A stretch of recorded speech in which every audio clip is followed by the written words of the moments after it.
Do you know how fully automated assembly and welding are achieved without any manual intervention? The process begins by importing the 3D model of the component into the GBZ operating system. The system analyzes the geometry and automatically generates task sequences for assembling robots, welding robots, and associated virtual systems.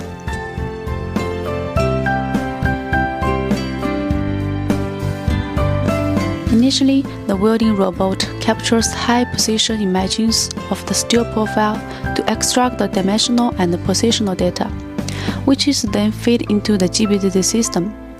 Based on this data, the system instructs the assembly robot to retrieve the first stiffener plant and accurately position it inside the steel profile according to the 3D model.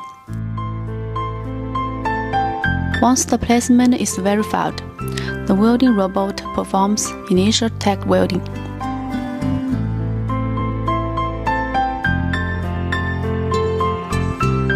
Subsequently, the assembly robot continues with the installation of the remaining stiffeners, following the model-driven coordinates. The entire workflow from detection, positioning, and assembling to welding is executed autonomously without requiring any human intervention.